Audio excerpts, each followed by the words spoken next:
러시아는 전선에서 손실이 계속 늘어나고 있을 뿐만 아니라 자국 영토 깊숙숙한 곳에서도 피를 흘리고 있습니다. 이 나라는 심각하고 치명적일 수 있는 내부 출혈을 겪고 있으며 블라디미르 푸틴 러시아 대통령조차도 그 흐름을 막지 못하고 있습니다. 실제로 그는 상황을 악화시키며 나라를 더 깊은 나락으로 이끌고 있습니다. 그는 자신과 국민을 벗어나기 힘든 위기로 몰아넣고 있습니다. 이것이 푸틴의 전쟁에 대한 집착과 어떤 대가를 치르더라도 승자로 보이려는 자기과시적 욕구입니다.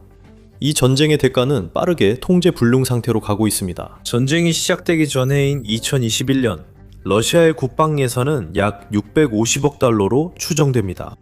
침공이 일어난 2022년에는 1020억 달러를 넘어서며 급증했습니다.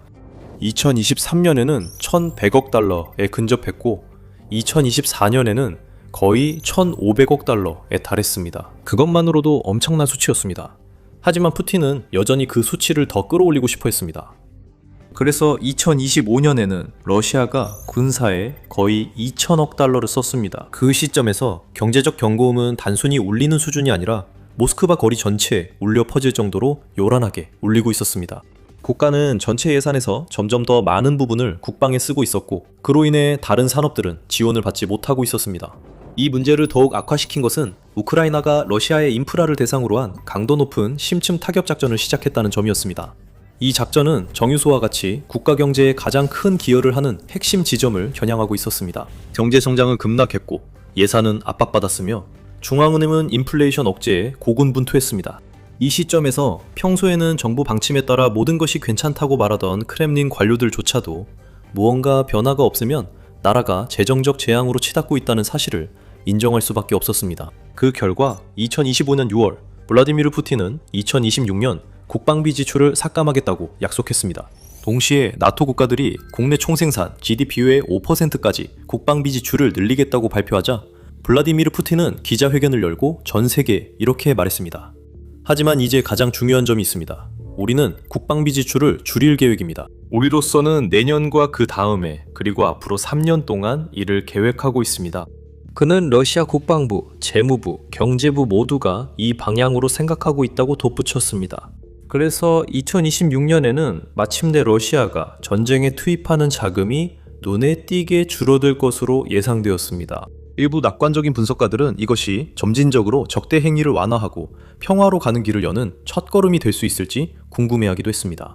그러다가 2026년 수치가 공개되면서 모든 것이 달라졌습니다. 러시아의 군사 지출은 올해 1분기에 무려 5조 9천억 루블, 즉 800억 달러에 달했습니다.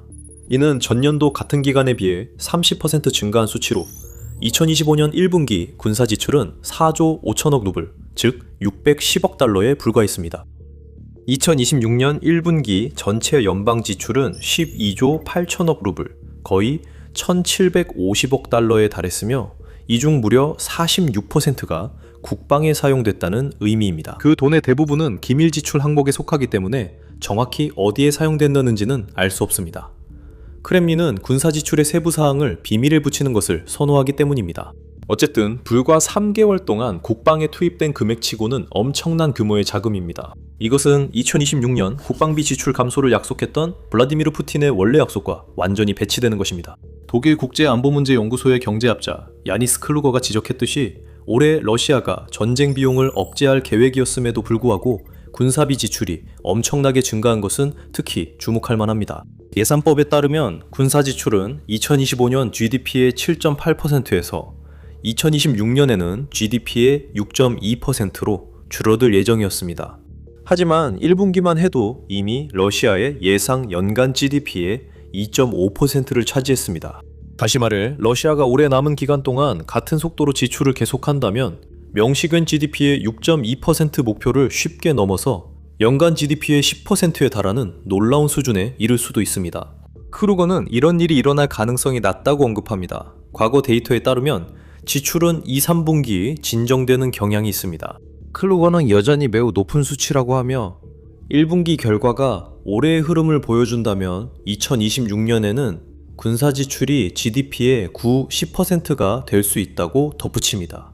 숫자를 더 깊이 들여다보면 클루거는 연방 예산에서 지출된 루블의 거의 절반이 군대로 흘러들어갔다고 언급합니다. 우크라이나 뉴스 매체인 우크라이나 내셔널 뉴스는 크렘린의 자체 자료에 따르면 2026년 1월부터 3월 사이 러시아 군사기계가 약 27억 루블, 시간당 거의 3,700만 달러, 그리고 하루에 약 65억 루블, 8억 8,500만 달러를 소비했다고 계산했습니다. 야니스 클루거가 분석하고 UNN이 보도한 러시아 재무부 자료에 따르면 크렘린은 2026년 1월부터 3월 사이 군사 분야의 사상 최대인 5조 9,080억 루블을 지출했습니다. 이는 하루에 무려 65억 루블, 8억 8,500만 달러, 그리고 시간당 약 27억 루블, 3,700만 달러에 해당합니다. 보도에 따르면 65억 루블은 실제로 노브고로드와 같은 일부 러시아 지역의 연간 예산과 맞먹는 금액입니다.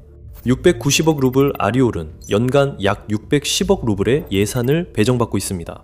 다시 말해 1월의 어느 평범한 하루 동안 러시아 군대는 수십만 명이 거주하는 한 지역 전체를 1년 동안 운영할 수 있는 막대한 금액을 하루 만에 써버린 셈입니다. UNN은 또한 2026년 1분기 동안 월 지출액이 거의 2조 루블, 즉 270억 달러에 달했다고 밝혔습니다. 보고서에 따르면 이 막대한 분기별 총액은 월 지출로 환산하면 거의 2조 루블, 즉 270억 달러에 달한다고 합니다. 이는 러시아 고등교육 시스템의 연간 예산인 약 1조 7천억 루블보다 많은 금액입니다. 이 금액은 모스크바를 제외한 모든 러시아 지역의 연간 예산보다도 훨씬 많습니다.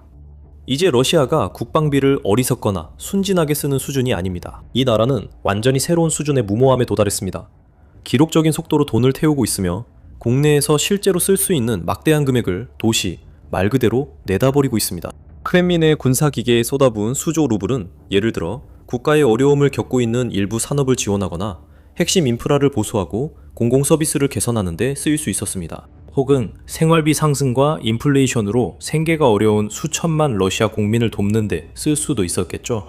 하지만 푸틴의 명령에 따라 그 돈은 오로지 전쟁에만 계속해서 쓰이고 있습니다. 또한 푸틴이 전쟁에서 실제로 이기고 있었다면 모든 것이 정당화됐을지도 모릅니다. 만약 러시아군이 주요 도시와 영토를 장악하며 대대적인 진격을 하고 불가피한 승리를 향해 나아가고 있다면 푸틴과 그의 크렘린 측근들은 그 지출이 타당하다고 쉽게 주장할 수 있었을 것입니다. 그들은 결국 모든 것이 가치 있을 것이라고 대중을 설득할 수 있었을 것이고 조금만 더 참으면 열악한 서비스와 부족한 자금 지원을 견디실 수 있다고 말하며 마침내 러시아의 위대한 승리가 찾아오고 모든 것이 나아질 것이라고 했을 것입니다. 하지만 그런 일은 일어나지 않고 있습니다. 실제로 모든 데이터는 정반대를 가리키고 있습니다. 2026년에는 러시아가 전선 어디에서도 의미 있는 진전을 이루지 못했습니다. 러시아군은 교착 상태에 빠졌고 일부 지역에서는 소폭 진전했으며 우크라이나가 잃은 영토를 되찾으면서 오히려 다른 지역에서는 밀리고 있습니다. 러시아군은 이제 감당할 수 없는 수준의 사상자를 내는 지경에 이르렀습니다. 징집률은 정체된 반면 사망자와 부상자 수는 점차 증가하고 있어 러시아군이 점점 더 강해지는 것이 아니라 오히려 약해지고 있다는 뜻입니다. 게다가 우크라이나의 지속적인 드론과 미사일 공격으로 인해 러시아의 경제적 어려움도 더욱 심화되고 있습니다. 이란 전쟁으로 인한 일시적인 석유 수입 증가도 장기적으로는 모스크바가 처한 혼란에서 벗어나는데 큰 도움이 되지 않을 것입니다. 그래서 블라디미르 푸틴은 자신이 만든 깊고 어두운 구덩이에 빠져버렸습니다. 그의 무모한 지출을 정당화할 방법은 없습니다. 어떤 논리나 선전도 국민들에게 이 갈등의 수조 루블을 계속 쏟아붓는 것이 전혀 의미가 있다는 것을 설득하기에는 충분하지 않을 것입니다. 그럼에도 불구하고 러시아 대통령 푸틴은 계속 자신을 더 큰 위기로 몰아넣고 있습니다. 그럼에도 그는 합리적이거나 이성적인 방식으로 국가의 재정 계획을 완화하거나 재구성하는 것을 거부하고 있습니다. 그럼에도 그는 위기에 더 많은 돈을 쏟아붓는 것이 어떻게든 문제를 해결할 것이라고 믿고 있습니다. 하지만 그는 틀렸고 자신이 얼마나 잘못됐는지 깨달을 때쯤이면 이미 너무 늦을 것입니다. 하지만 러시아 경제 위기에 대해 더 깊이 파고들기 전에 이런 인사이트를 더 원하신다면 꼭 더 밀리터리 쇼를 구독해주세요. 저희는 매주 자세히 분석해드립니다. 이제 러시아의 무모하고 사상 최대의 국방 지출의 근본적인 이유는 사실 한 가지로 요약됩니다. 바로 푸틴의 오만함입니다. 20년이 넘는 집권 끝에 푸틴의 자기애는 더 이상 억제될 수 없습니다.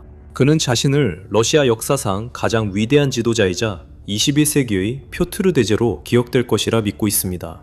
그는 자신이 놀라운 유산을 남길 것이라고 믿고 있으며 앞으로 수세대에 걸쳐 그에 대해 이야기할 것이라고 생각합니다. 미래의 러시아 아이들은 그가 떠난 후에도 그의 놀라운 리더십을 배우고 기릴 것이라고 믿고 있습니다. 그가 우크라이나를 침공한 주요 이유 중 하나입니다. 이미 가지고 있던 엄청난 권력과 영향력에 만족하지 못한 그는 더 많은 것을 차지하기로 결심했습니다. 이웃나라의 땅과 자원을 빼앗아 자신의 제국의 영토를 확장하려 했죠. 그는 이 일이 쉬울 것이라고 생각했습니다. 하지만 그는 크게 잘못 판단했습니다. 이제 수년간의 전쟁이 이어진 지금 그는 이 전쟁이 자신이 기억될 이유가 될 것임을 알고 있습니다. 이전에 있었던 모든 것은 더 이상 중요하지 않습니다. 우크라이나와의 전쟁이 너무나 커지고 너무나 많은 대가를 치르게 되었으며 모든 것을 집어삼키는 일이 되었기 때문에 이 전쟁이 어떤 식으로든 그의 유산을 규정하게 될 것입니다. 블라디미르 푸틴의 자존심 때문에 그는 패배를 받아들이지 않고 이성적이거나 논리적으로 선택하지 않을 것입니다. 그는 러시아의 손실을 인정하거나 일이 원하는 대로 되지 않았음을 받아들이거나 물러서지 않을 것입니다. 비록 이것이 그의 국민들을 위해 할 수 있는 가장 좋은 선택이고 수많은 생명을 구하며 러시아가 마침내 스스로를 재건하고 정말 필요한 곳, 예를 들어 교육, 의료, 인프라 등에 자금을 투입할 수 있게 해줄지라도 그는 그렇게 하지 않을 것입니다. 비록 자신의 실수를 인정하는 겸손함을 가진 것이 진정 위대한 지도자의 모습일지라도 푸틴은 그렇게 하지 않을 것입니다. 왜냐하면 그것이 그의 업적을 망칠 것이기 때문입니다. 그것은 그의 수십 년 이미지를 무너뜨릴 것입니다. 그것은 그가 스스로를 위대한 군사 전략가로 보여주고 싶어하는 것과는 달리 오히려 완전한 실패자로 굳혀질 것입니다. 세계에서 가장 강력한 군사력을 가지고 있음에도 불구하고 훨씬 더 작은 상대조차 이기지 못한 무능한 인물로 남게 될 것입니다. 그는 그런 일이 일어나도록 놔둘 수 없기 때문에 할 수 있는 유일한 일을 합니다. 그는 점점 더 압박받는 국가 예산에서 더 큰 부분을 국방 부문에 할당합니다. 우리가 수조 루블이 정확히 어떻게 쓰이고 있는지는 알 수 없지만 그 돈의 상당 부분은 수년 동안 그래왔듯이 국가의 많은 방산 공장들이 밤낮 없이 가동되도록 유지하는 데 쓰이고 있을 가능성이 높습니다. 더 많은 미사일, 드론, 그리고 기타 전쟁 무기들을 조립해서 우크라이나의 마을, 도시, 그리고 최전선 요새에 발사하기 위해서입니다. 러시아 국방 지출 상당 부분이 병력 모집에 사용되고 있다고 전해집니다. 앞서 언급했듯이 러시아는 현재 병력을 보충할 만큼 충분한 신병을 모집하는 데 어려움을 겪고 있으며 2026년에는 전체 병사수에서 순손실을 입을 것으로 보입니다. 그 결과 모스크바는 점점 더 절박해져서 더 큰 금전적 인센티브를 제공하고 오해를 불러일으키는 군사 마케팅 캠페인을 벌이며 지역 주지사들에게 어떤 수단을 써서라도 신병을 모집하라고 압박을 가하고 있습니다. 러시아는 전사한 병사들의 가족들에게도 막대한 금액을 지급해야 합니다. 그리고 우크라이나 당국이 매달 약 3만 5천 명의 러시아인이 사망하거나 부상당한다고 보고함에 따라 크렘린의 보상금 청구서는 점점 더 커지고 있습니다. 국방 예산의 일부는 모스크바가 군사작전을 돕기 위해 다른 국가에 의존하면서 북한이나 아프리카와 같은 해외로도 흘러가고 있습니다. 이 모든 것들이 실제로 중요한 전선의 전장에서 원하는 결과를 내지 못하고 있습니다. 그래서 아무런 가치나 수익이 전혀 없음에도 불구하고 지출은 계속되고 투자는 이어지고 있습니다. 하지만 러시아의 터무니없는 2026년 1분기 지출 보고서에 대해 대안적인 설명이 있을 수 있다는 점은 주목할 만합니다. 야니스 클로게는 자신의 루슬라노믹스 블로그 게시글에서 러시아 재무부가 지난해의 적자 계획을 넘지 않기 위해 2025년의 군사 지출을 올해로 앞당겼을 수 있다고 설명합니다. 다시 말해 크렘린의 회계 담당자들이 2025년의 전체 지출이 덜 터무니없어 보이도록 일부 수치를 2025년 보고서에서 2026년으로 옮기는 약간의 경제적 속임수를 썼을 수도 있다는 것입니다. 클로게는 이것이 사실일 수 있는 몇 가지 주요 이유를 강조합니다. 첫째, 그는 2025년 9월에서 11월 사이에 러시아 연방 예산 지출이 크게 벗어났다고 지적합니다. 그는 만약 지출이 같은 속도로 계속된다면 국가의 예산 적자가 계획보다 거의 1%포인트 더 높아져서 크렘린이 밝힌 목표치인 2.6%가 아니라 GDP의 3.5%에 이를 것이라고 추정했습니다. 하지만 결국 2025년 연방 예산 적자는 실제로 2.6%로 기록되었습니다. 그것은 연말 몇 달 수치와 맞지 않는 듯 보였습니다. 크루거가 크렘린의 재정 보고서를 자세히 확인하자 12월 지출이 평소보다 의심스러울 만큼 매우 낮다는 것을 알게 됐습니다. 마침내 그 재무분석가는 2025년 4분기의 상세 지출 데이터에서 연말로 갈수록 기밀 지출이 거의 없었다는 점을 지적했습니다. 또한 이것은 그해 앞선 기간과 맞지 않았기 때문에 크루거는 크렘린이 지출을 2026년 초로 미뤘을 가능성이 있다고 결론지었습니다. 그 결과 재무부의 회계 고개라고 부르는 현상 때문에 크루거는 2026년에 실제 지출 속도가 1분기 데이터가 보여주는 것만큼 높지 않다고 지적합니다. 그는 또 다른 가능성 있는 이론을 제시했는데, 러시아가 2026년에 군사 지출을 앞당겨 연초에 대규모 지출을 하고 이후 분기에는 지출을 크게 줄이려는 의도가 있을 수 있다는 것입니다.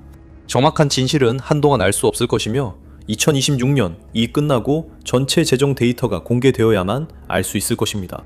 어느 쪽이든 크렘린이 경제 보고서로 장난을 쳤다 하더라도 비교적 짧은 기간에 수조 루블이 지출되었고 매달 수조 루블이 계속해서 지출되고 있다는 사실은 변하지 않습니다. 이것은 단순히 지속 불가능한 게 아니라 나라를 파괴하는 일입니다. 시간이 지날수록 러시아의 경제와 사회는 계속해서 피를 흘리고 있으며 이제 그 상처가 너무 커져서 회복에 대한 희망조차 가질 수 없는 지경에 이르고 있습니다. 크렘린의 재정 담당자들도 최근 성명에서 사실상 같은 말을 하고 있습니다. 6월 초 러시아 정부와 중앙은행의 고위 인사들이 이견을 드러내며 블라디미르 푸틴에게 전쟁이 말 그대로 너무 비싸지고 있으며 국가 예산이 더 이상 이를 감당할 수 없을 것이라고 거칠게 말하는 보고가 나왔습니다. 그들은 국가 예산 적자가 위험한 수준에 근접하고 있다고 공개적으로 밝혔으며 정부의 군사비 지출을 삭감하거나 효율성을 높여 재정적 압박을 완화할 것을 촉구했습니다. 그리고 데이터는 그들의 주장이 옳다는 것을 입증하고 있습니다. 유출된 정부 문서에 따르면 2026년 군사비 지출이 계획보다 최소 2조 루블, 즉 280억 달러 더 많을 것으로 예상된다고 합니다. 그 문서들에는 재무장관 안톤 실루아노프의 명확한 경고도 포함되어 있었는데, 그는 정부가 그 격차를 메우기 위해 다른 분야의 지출을 동결할 수밖에 없을 것이라고 주장했습니다. 그는 상황이 바뀌지 않는 한 앞으로 몇 년 안에 국가의 재정 적자가 무려 4조 루블, 즉 560억 달러까지 늘어날 수 있다고까지 말했습니다. 세계에서 가장 부유하고 경제적으로 안정된 국가들조차도 이런 터무니없는 수준의 지출을 감당하기 어려울 것이며, 이는 국가 예산을 갉아먹고 적자를 더욱 늘리게 됩니다. 러시아는 현재 불안정하며 경제 성장도 둔화되고 있습니다. 러시아의 2026년 1분기 GDP 성장률은 마이너스로 전환되었고, 이란 전쟁으로 인한 일시적인 유가 상승을 감안하더라도 2026년 남은 기간 동안 성장률은 제로에 머물 것으로 전망됩니다. 다시 말해 이미 끔찍한 상황이 훨씬 더 악화될 것이라는 모든 신호가 나타나고 있습니다. 하지만 블라디미르 푸틴은 여전히 전문가들의 의견을 무시하고 있습니다. 안톤 실루아노프가 외환보유고 한계를 경고하는 가운데 블라디미르 푸틴과 국방 관계자들은 군사 예산은 줄이지 않고 다른 분야에서 절약하며 러시아 국민의 삶을 더 어렵게 만들고 있습니다. 이것은 어리석고 근시안적인 접근이며 이런 상황이 길어질수록 위기는 더 심각해질 것입니다. 일부 중앙은행 관계자들은 올해 말까지 경기 침체를 예상하고 있습니다. 이제 이 영상을 통해 러시아의 경제 혼란에 대해 더 자세히 알아볼 수 있습니다. 이 영상에서는 심지어 국가 관리들조차 블라디미르 푸틴에게 등을 돌리기 시작한 상황을 다루고 있습니다. 또는 이 영상을 통해 러시아가 2014년에 강제로 빼앗은 크림반도를 우크라이나가 해방하기 위해 큰 진전을 이루면서 러시아의 크림반도 지배가 끝나갈 수 있는 상황을 살펴볼 수 있습니다. 그리고 더 많은 속보, 군사 뉴스와 최신 이슈에 대한 심층 분석을 원하신다면 오늘의 밀리터리 쇼를 구독해주세요.